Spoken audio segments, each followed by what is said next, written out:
Some Adamson fans in the stands awaiting their team's match this afternoon against the University of Santo Tomas.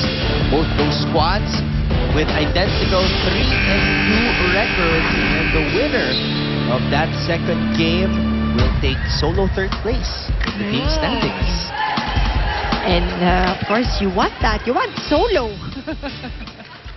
Ayaw may kasama dyan sa team standing, especially you're ending the first round and going into the second round. You want to pull away. You know, UST actually was able to turn things around after, remember, they defeated LaSalle in the first game and then lost to NU. They were able to right the ship. And that is something that FEU is trying to do right now with comebacking Coach Kid Santos. Start one game at a time. They win one and then yun na. Again, FEU, kayang-kaya naman nila gawin yan. And UE on the other side, ito si Coach Boy once again, narinig mo from the timeout. It's really about motivating the players. Nebrida, a long one from the attack. Now UE going back to what has plagued them last year. They can't even stick close to their opponent. They were already in the 20s. Ang kulang na lang yung finishing touch, but right now it's another huge margin for FEU, 17-9. Wow, a lucky break there for Manansala, the rookie. Vargas and Eulalio mistiming the ball. You like how Manansala played that one. Nakita mo sa harap mo, it's Eulalio and Vargas, but still, di ba? And sa patience lang yun, she got the point. Back set for Rojas. Wow, that's the most powerful hit we've seen this afternoon. And look at this down the line hit. And Giselle C, you know, she has just matured. Really dependable setter for Coach Kid now. And it also helps that she had a lot of options there. You saw Vargas at the middle. You saw Rojas at the weak side, which Giselle C decided to go to. Eulalio on the open hit. Once again, Basas sending it long. Going still for the cross-court hit. But FEU has built a huge cushion here in the second set as they try to halt their 3-game slide. On this Wednesday afternoon, Eulalio goes wide on that quick hit and tweaked her back a little bit.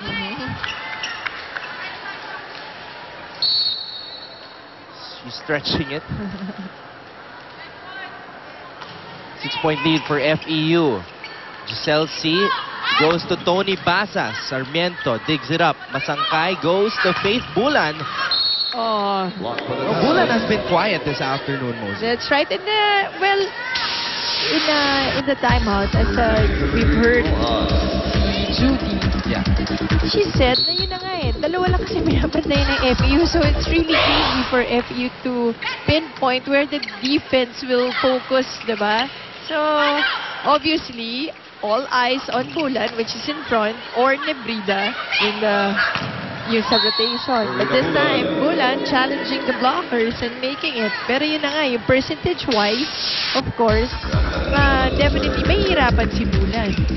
Although Bulan is capable of getting points, you have to have some variety also and try to make your offense a little bit less predictable.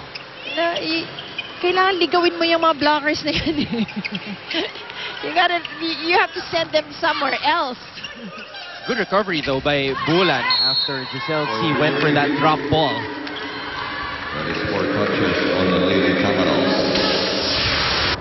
And look at this. Giselle C giving a B quick.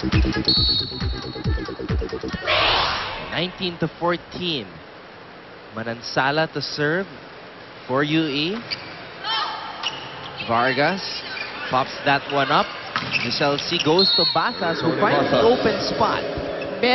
Better angle for Basas. She made sure that from her approach alone, you kind of knew, she made sure that I will just put this in. Basas showing some marked improvement here under Coach Kid Santos, to be more specific. Because there was a game under Coach Ness that she didn't play, the third game of the season. Oh, Basas reading that well. Rojas from the back row. Dug up by Nebrida. They go for a quick. Guevara with a point. And that was a smart move by Guevara. She hit that ball going down already. Tinignan niya yung blocker. Look at this. Palma, very tall Palma. Ginamit niya to get that point. Just wiped it off her hand. Yui making it respectable. A while ago, they were stuck at 9 points. Now they have come to within 5 and another point for the Lady Warriors. They're fighting here. Right, and look at this last play.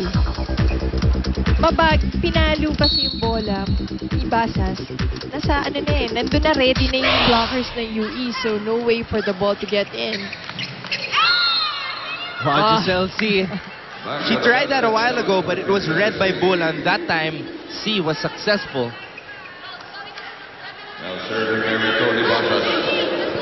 But going back to that last point of UE, it was courtesy of that block by Dawis, wherein Dawis really gets a huge percentage of her points from. Let's see if she can do that more. A joust at the top, Dawis. Just talking about her. That's right on cue. Right on cue, partner. And Dawis went at the net. Ito yung siguro biggest challenge for FEU pag si Dawis nasa net. Because of course, Dawis a lot of experience, a lot of volleyball games under her belt. She is one of the top blockers here in the UAAP. Rosemary Vargas.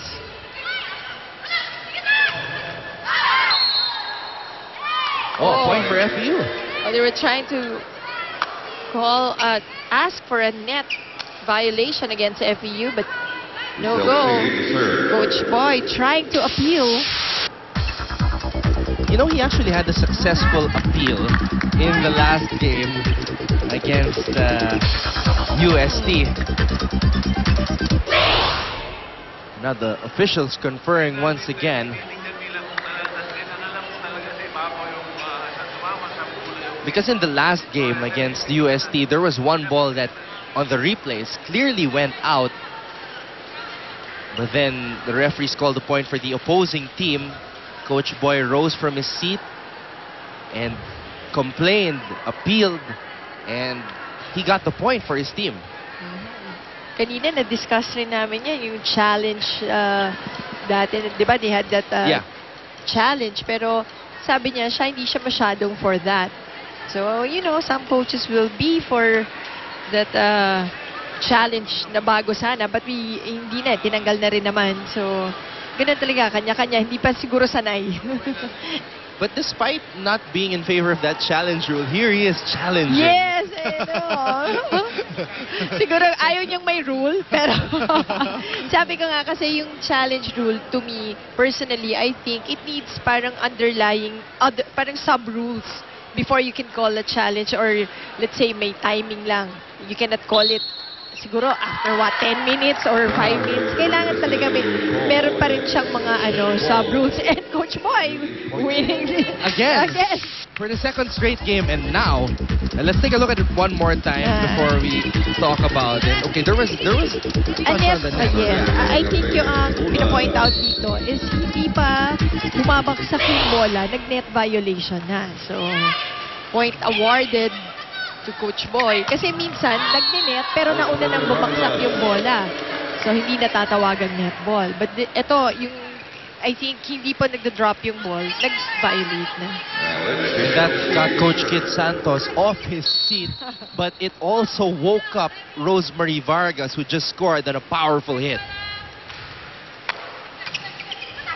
Oh, miscue. Dawis getting ready for her approach. And that just kills the momentum of a team. And let's hear right now from Coach Boy again. Bibitaw sila doon eh. Bibitaw sila doon. Ang tsatsagawin na lang natin, ayudahan na lang natin yung sarili natin eh. Pagka ganun, medyo bumibitaw na yung kalaban nyo, dapat bakbakin nyo na ng bakbakin eh.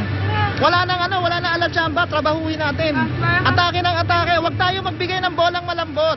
Pag nagbigay tayo ng malambot sa kanila, atakihin lang sa atin eh. Wala nang tingin na. Kuha ng bola. Receive mo ng bola. Lady victory. Lady victory. Oh, let's go. Inalo natin ang second half. Coach Boy Dalistan and his players sensing that they have a chance to steal this set away. And let's see if they can come up with some powerful hits. Coach Boy not wanting to see anything soft anymore. Yes. Machine gun kung machine gun. Yun ang gusto niya. Ayaw niya. Gusto niya panay attacks. Powerful attacks.